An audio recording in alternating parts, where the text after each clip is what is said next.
mas ela não conseguia ter as respostas que o coração dela precisava, até ter um encontro com Jesus. Então eu convido você, para que você abra sua Bíblia comigo, por favor, no Evangelho do nosso Senhor Jesus Cristo, conforme o registro de João. João capítulo 4, a partir do verso de número 1. Enquanto você procura esse texto, quero lembrar os irmãos que domingo que vem nós temos ceia no culto da manhã. Então se prepare, se programe, para que juntos a gente possa se assentar na mesa do Senhor. Outro recado, os homens de Deus, diga amém. Sábado, 7 horas, nós temos um encontro marcado. Coisas preciosas eu quero compartilhar com os irmãos, então espero vocês aqui 7 horas. Nós somos os sacerdotes do nosso lar. Qualquer transformação precisa começar primeiro conosco. Então convido você para estar aqui conosco, sábado às 19 horas. Amém? João capítulo 4, a partir do verso 1. Quem achou, diga amém. Meus irmãos, diz assim a palavra do Senhor. Quando Jesus soube que os fariseus tinham ouvido dizer que ele fazia e batizava mais discípulos do que João, se bem que Jesus mesmo não batizava, e sim os seus discípulos, deixou a Judéia, retirando-se outra vez para a Galiléia. Era-lhe necessário passar pela região de Samaria. Assim, Jesus chegou a uma cidade samaritana chamada Sicar, perto das terras que Jacó tinha dado ao seu filho José. Ali ficava o poço de Jacó. Cansado da viagem, Jesus sentou-se junto ao poço. Era por volta do meio-dia. Nisso, veio uma mulher samaritana tirar água. Jesus lhe disse: dê-me um pouco de água, pois os seus discípulos tinham ido à cidade comprar alimento. Então, a mulher samaritana perguntou a Jesus: como, sendo o Senhor um judeu, pede água a mim, que sou mulher samaritana? Ela disse isso porque os judeus não se dão com os samaritanos. Jesus respondeu: se você conhecesse o dom de Deus, e quem é que lhe está pedindo água para beber, você pediria, e ele lhe daria água viva. Ao que a mulher respondeu: Senhor, o Senhor não tem balde, e o poço é fundo. De onde vai conseguir essa água viva? Por acaso o Senhor é maior do que Jacó, o nosso pai, que nos deu o poço, do qual ele mesmo bebeu, assim como seus filhos e o seu gado? Jesus respondeu: quem beber desta água voltará a ter sede, mas aquele que beber da água que eu lhe der nunca mais terá sede. Pelo contrário, a água que eu lhe der será nele uma fonte a jorrar para a vida eterna. A mulher disse: Senhor, quero que me dê essa água para que eu não mais tenha sede, nem precise vir aqui buscá-la. Jesus disse: vá, chame o seu marido e volte aqui. Ao que a mulher respondeu: não tenho marido.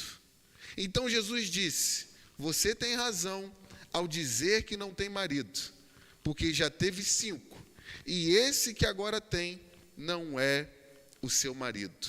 O que você disse é verdade. O que você disse é verdade. Não feche a sua Bíblia e vamos falar com Deus uma vez mais.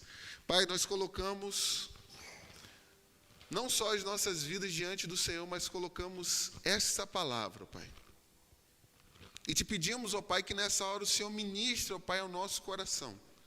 Há necessidades, ó Pai, aqui individuais. Pessoas entraram aqui, ó Pai, com necessidades diferentes.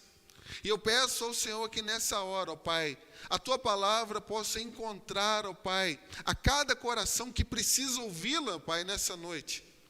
Eu te peço, ó Deus, que haja espírito de iluminação sobre as nossas vidas nessa noite, para que a gente compreenda, ó Pai, essa verdade, para que essa verdade transforme as nossas vidas, e que a gente, ó Pai, olhe para o Senhor como a única satisfação da nossa alma. Fale conosco, ó Pai, é o que nós te pedimos em nome de Jesus. Amém.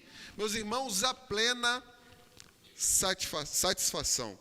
Afinal de contas, qual é o grande propósito, preste bem atenção aqui comigo, qual é o grande propósito para o qual o homem, o ser humano, o ser chamado homem, veio a esse mundo? Qual é o objetivo da nossa existência? Qual o propósito para o qual eu e você, cada um de nós, todos nós que estamos presentes aqui nessa noite, qual é o propósito para o qual eu e você fomos criados? Quando nós olhamos para as respostas que o mundo pode dar para essa pergunta que eu acabei de fazer, existe a resposta da ciência, que vai dizer para nós que o homem veio a existir. E o propósito e o fim último desse homem é crescer, é evoluir, é se desenvolver. É chegar a um ponto de maturidade ou de evolução que ele possa dominar esse mundo e o mundo que está em volta dele.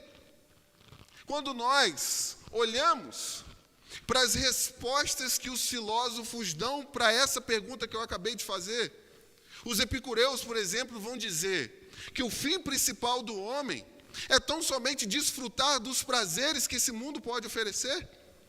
A nossa vida deve ser vivida, deve ser vivenciada, experimentando os prazeres que esse mundo tem para nós.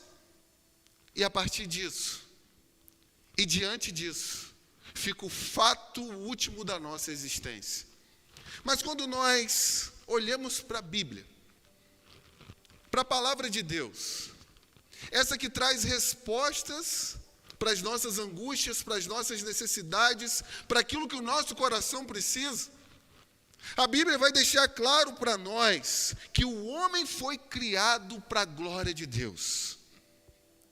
O homem foi criado para se alegrar em Deus, para ter satisfação em Deus, na presença de Deus, diante de Deus, em comunhão com Deus.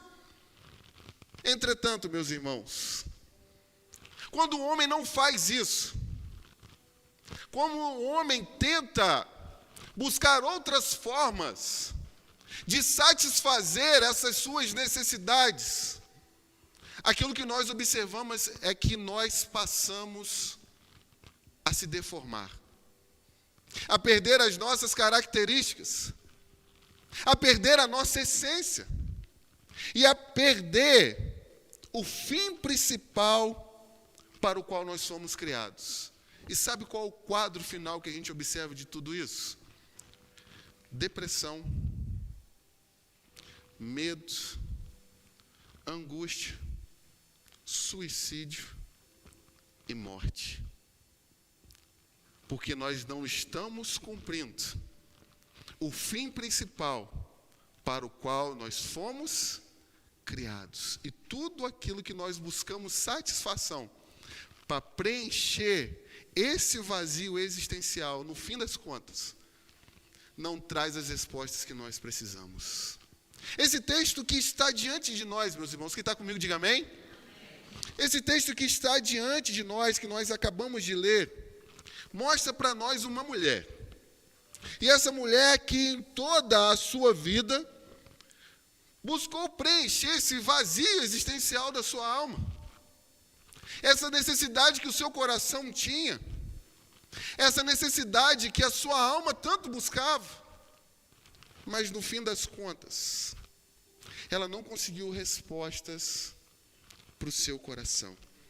E diante dessas verdades, meus irmãos, o que é esse texto? O que é essa passagem? Ela tem para ensinar para mim e para você nessa noite. Então, com a sua Bíblia aberta, por favor, considere comigo o que esse texto tem para dizer para nós. O primeiro ponto da nossa reflexão nessa noite é o drama de uma pessoa em crise existencial. Vou repetir. O drama de uma pessoa em crise existencial. Se você observar comigo, o verso 4 vai dizer para nós que Jesus toma uma decisão inusitada na sua vida. Ele toma a decisão de deixar um determinado lugar e ir ou voltar para a Galiléia. Mas antes disso, ele diz para os seus discípulos, que é o que, meus irmãos? Está dizendo no verso 4, é necessário. É necessário que para chegar lá na Galiléia, ele passe por onde? Samaria, que ele passe por Samaria.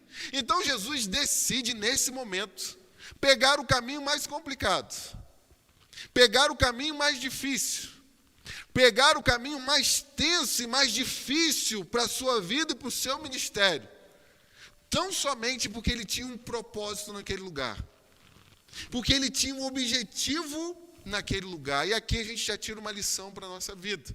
E a lição, meus irmãos, é que quando Jesus quer achar eu e você, não tem barreiras que podem impedir. Quando Jesus quer se encontrar conosco, não tem nada nesse mundo que pode entrar na frente. Quando Jesus quer ter um encontro comigo, com você, independente da realidade da sua existência, e no momento que você está vivendo, na condição na qual você está, não há barreiras, meus irmãos, que vai evitar que Jesus encontre conosco. Porque ele tão somente colocou os olhos dele em nós. Enquanto ele não nos achar, ele não vai descansar. Então Jesus entendeu que era necessário passar por Samaria. E diante dessa verdade, meus irmãos, quem Jesus encontra nesse lugar chamado Samaria? E a primeira coisa que eu destaco é que Jesus encontra uma mulher desprezada pela sociedade. Observe comigo o verso de número 6. O verso de número 6 vai dizer para nós que ali ficava o poço de Jacó. Cansado da viagem, Jesus sentou-se junto ao poço. E era por volta de que horas, meus irmãos? Meio-dia. E o verso 7 vai dizer para nós que uma mulher, ao meio-dia, no calor do dia, no calor mais intenso do dia, uma mulher vai àquele lugar, no poço de Jacó, para tirar água. Pergunta, isso é normal? Isso é comum? Porque o que acontecia no período de Jesus é que as mulheres saíam pela manhã, bem cedo, quando o dia estava começando. Saía com seus cântaros, com seus recipientes, para pegar água e levar para casa, para conseguir trabalhar durante o dia. Mas o texto acaba de mostrar para mim e para você, que uma mulher vai ao meio-dia, sozinha, no calor, no sol, para pegar água. Mostrando para nós que essa mulher era uma mulher desprezada. Era uma mulher que estava marginalizada pela sociedade. Alguma coisa estava acontecendo na realidade da vida dela, para que ela não pudesse ir pela manhã, e nem tivesse a companhia de outras mulheres agora, no sol de meio-dia. Mas esse texto também mostra para nós, em segundo lugar, que essa mulher é uma mulher que está com uma crise moral. A partir do verso 16, depois de Jesus fazer algumas perguntas e alguns questionamentos, e ela também, Jesus disse para ela, ok, eu quero que você vá lá, chame o seu marido e volte aqui. Ao que ela respondeu, eu não tenho marido. E Jesus, de forma profética, diz para ela, respondestes bem. Porque você já teve quantos maridos, irmãos? Quantos? 5 maridos, e esse que está com você agora, nesse momento, diante dessa realidade, não é o seu marido. Você está com uma pessoa que não é sua. Você está com uma pessoa que não pertence a você. Aquela mulher, meus irmãos, já estava no seu 6º relacionamento e não conseguia se encontrar na sua vida amorosa. Mas esse texto também mostra para mim e para você uma mulher que estava em crise espiritual. Observe o verso de número 20.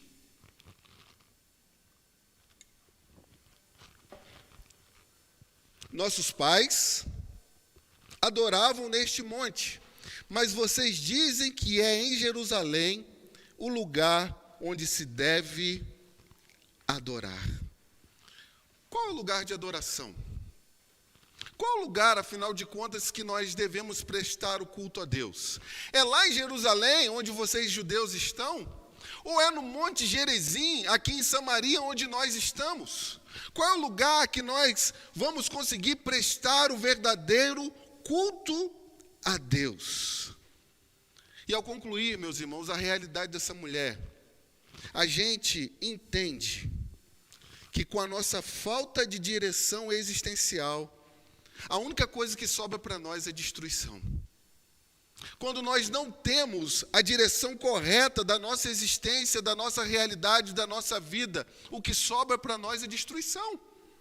É não saber para onde nós estamos indo, é não saber para onde nós estamos caminhando nesse mundo. E a coisa mais fácil que existe para cada um de nós que está aqui nessa noite é perder a direção. É a coisa mais fácil que existe, sabe por quê?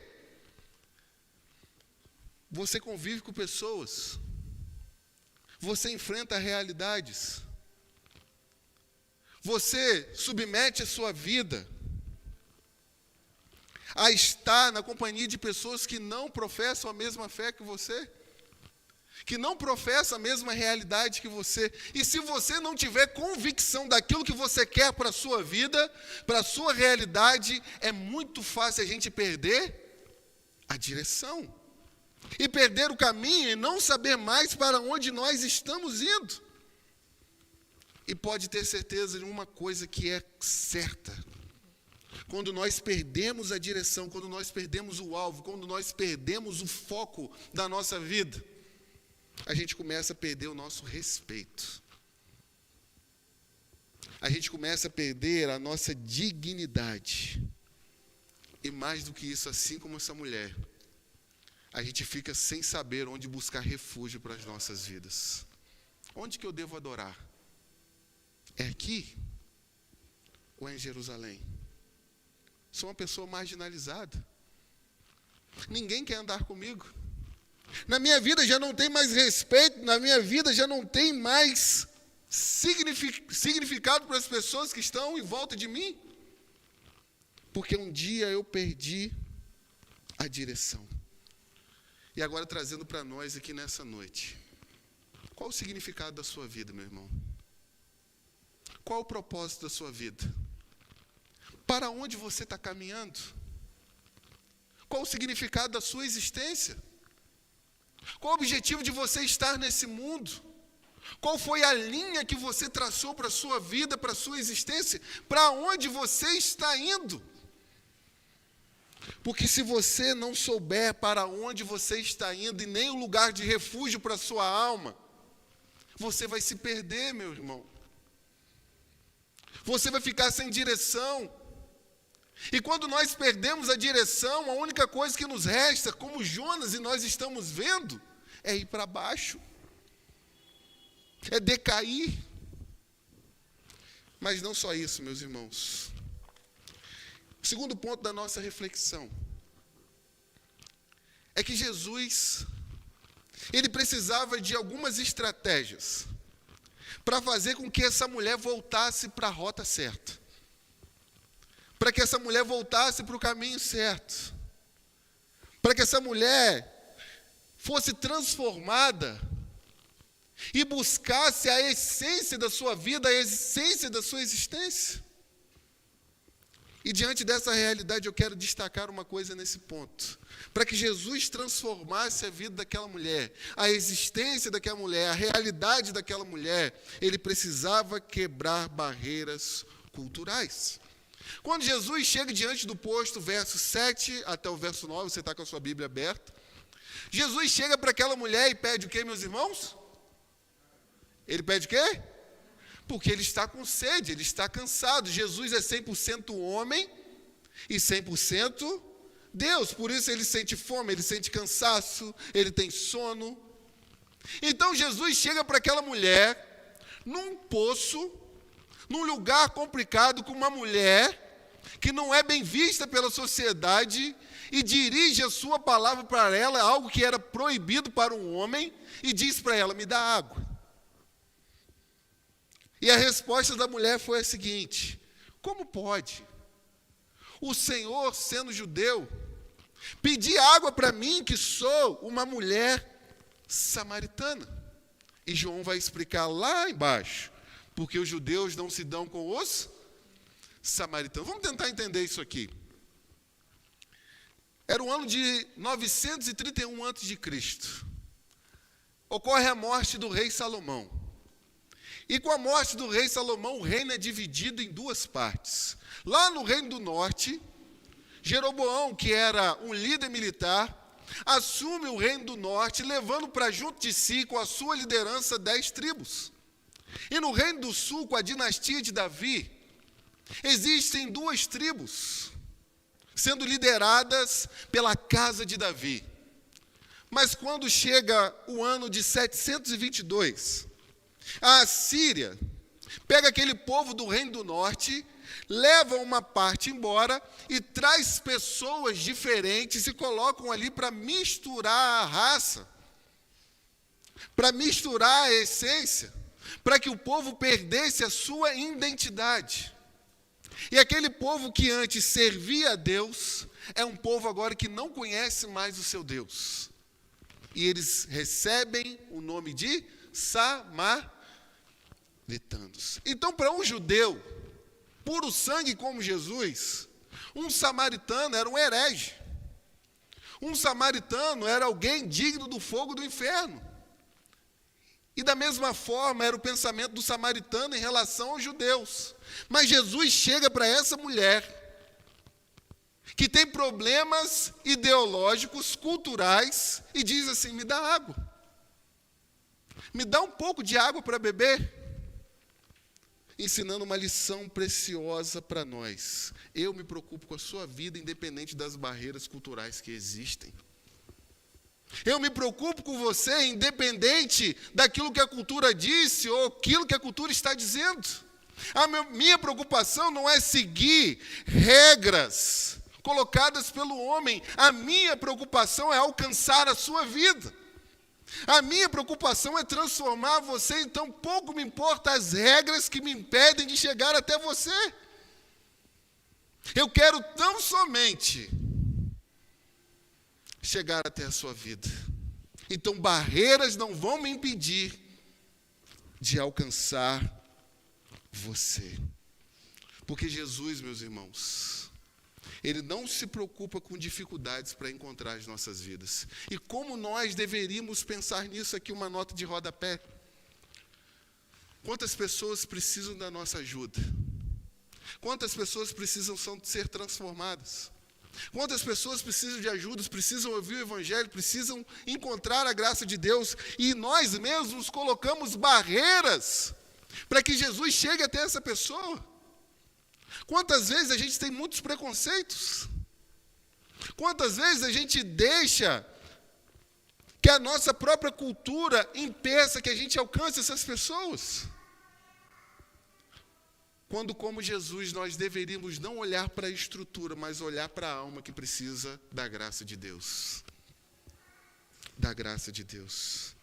Mas Jesus não só quebra, meus irmãos, uma barreira cultural, mas Jesus despertou naquela mulher um senso de necessidade. Leia comigo o verso 13 e o verso 14, que diz assim para nós: Jesus respondeu: quem beber dessa água voltará a ter sede, mas aquele que beber da água que eu lhe der, nunca mais terá sede. Pelo contrário, a água que eu lhe der será nele uma fonte a jorrar para a vida eterna. Eles estão num poço. E Jesus diz assim: quem beber dessa água, desse poço, pode matar a sua sede nesse calor de meio-dia. Mas daqui a pouco, daqui a um tempo, daqui a um momento, ele vai voltar a ter sede. Mas aquilo que eu tenho para dar para você, aquilo que eu tenho para entregar para você hoje, pode fazer fluir de você um rio de águas vivas. Algo que nunca mais vai fazer você ter sede e voltar. O que Jesus está dizendo para ela, que aquilo que eu tenho para a sua alma é tão básico como a água para o seu corpo. Você precisa beber dessa água. Você precisa experimentar daquilo que eu tenho para dar para você. Você precisa desfrutar daquilo que eu tenho para te oferecer. E aqui a gente traz para as nossas vidas uma grande realidade, meus irmãos. Será que nós, preste atenção aqui em mim, será que nós somos verdadeiramente felizes? Será que a gente de fato experimenta a verdadeira felicidade? Será que nós sabemos de fato o que é ser feliz? E não precisa responder para mim, responda no seu coração nesse momento. O que dá satisfação para você? O que faz o seu dia ser mais alegre? O que faz ser a sua semana mais abençoada? O que faz ser as suas férias, quem sabe, mais felizes? Talvez a gente responda nessa noite: a minha carreira.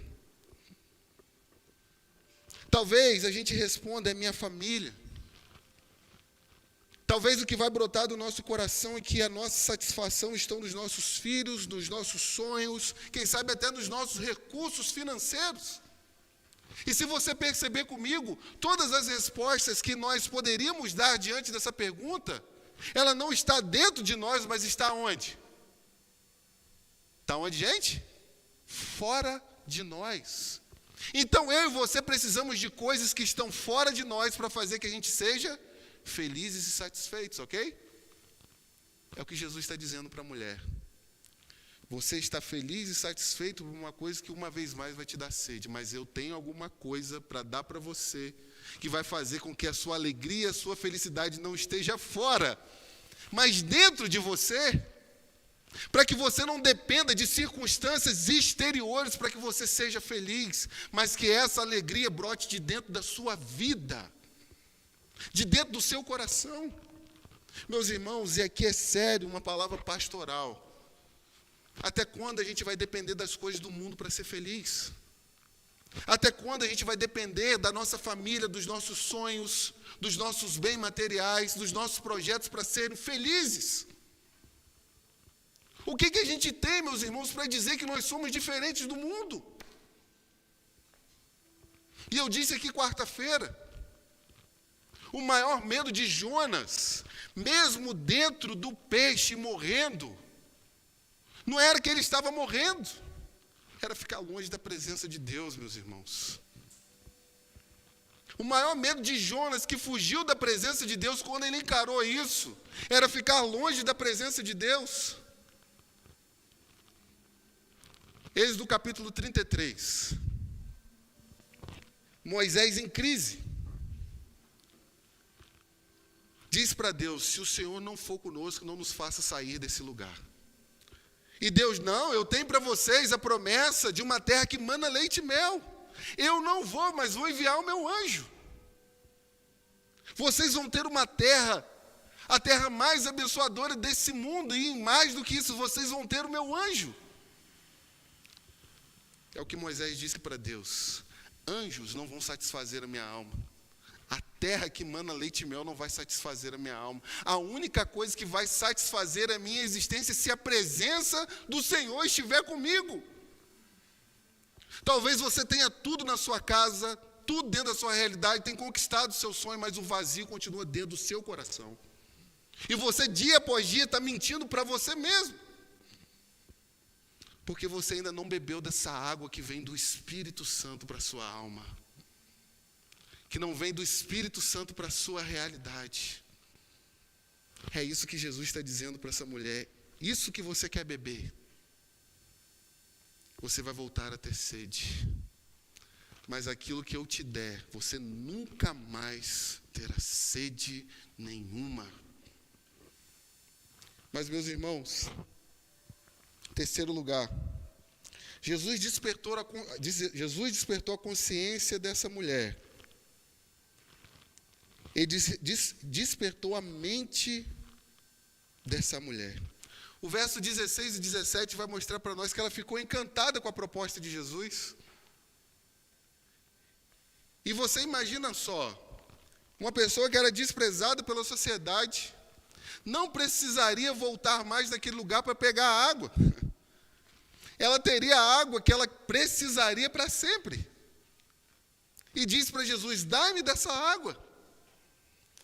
Ao que Jesus disse para ela: vai lá, chama o seu marido e vem para cá. Ao que ela disse: eu não tenho marido, eu não tenho marido.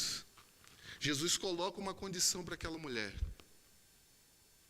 chama o seu marido e volta aqui. O que ele queria mostrar para aquela mulher é o seguinte: para você entender a natureza daquilo que eu quero dar para você, você precisa entender aonde você está buscando satisfação. Para você entender a natureza daquilo que eu tenho para a sua vida, para a sua realidade, você precisa entender aonde você está buscando. E qual que era o problema dela? Os relacionamentos. A sua vida emocional, a sua vida conjugal. E sendo assim, meus irmãos, nos leva a entender uma vez mais o que está ocupando o lugar de Deus em nossas vidas. Onde nós estamos buscando essa satisfação? Onde nós estamos buscando esse preenchimento? E eu quero finalizar com o último ponto.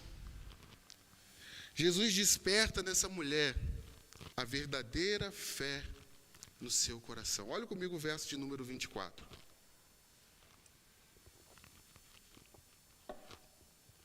Deus é espírito, e é necessário que os seus adoradores o adorem em espírito e em verdade. A mulher respondeu: eu sei que virá o Messias, chamado Cristo. Quando ele vier, nos anunciará todas as coisas. Então Jesus disse: eu sou o Messias, eu que falo com você. O que a mulher disse para Jesus é o seguinte: beleza, eu sei que o Senhor pode dar, eu sei que alguém, melhor dizendo, pode dar essa água, essa satisfação, mas isso só vai ser claro para nós, evidente para nós, quando o Messias chegar. Quando essa pessoa chegar, de fato, a gente vai conseguir entender todas as coisas. E Jesus diz assim para ela: você não precisa esperar mais não. Sou eu que falo com você. Eu sou aquele que pode dar a água e a satisfação que você precisa. Acabou o diálogo, meus irmãos. Não tem mais conversa. Aquela mulher joga o cântaro e sai correndo para a cidade, para anunciar para todas as pessoas aquilo que Jesus tinha falado a respeito dela. Porque aquela mulher encontrou alguém que trouxe respostas para as suas necessidades. E a grande pergunta para nós nesse momento: você já encontrou a pessoa que pode satisfazer as suas necessidades existenciais? Você já encontrou a pessoa que pode trazer a resposta que o seu coração precisa? Você já teve um encontro real, vivo e verdadeiro com essa pessoa chamada Jesus Cristo? Como eu disse para os jovens hoje de manhã, enquanto a gente continuar confiando em qualquer outra coisa que não seja Jesus, a gente não vai procurar Ele. A gente só vai procurar Jesus se Ele for a nossa única esperança, a nossa única alternativa. Enquanto nós tivermos outras alternativas, nós vamos procurá-las. Mas Jesus só será precioso para mim e para a sua alma se Ele for a única coisa que nós tivermos. Você já encontrou esse Jesus? Você já teve um encontro com esse Jesus? Vamos ficar de pé?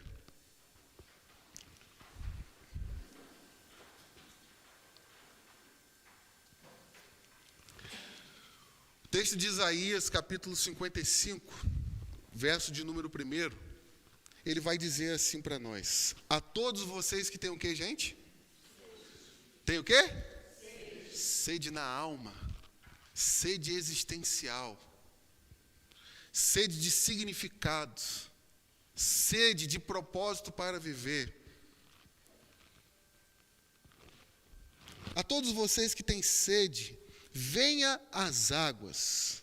E você que não tem dinheiro, venha, compre e comam. Você precisa pagar? Você precisa fazer algum esforço moral, religioso? É de graça para você nessa noite. De graça. Essa água é de graça. Não há nada que esse mundo possa pagar a satisfação da nossa existência que essa água que Jesus tem para dar para nós nessa noite. Nada pode pagar.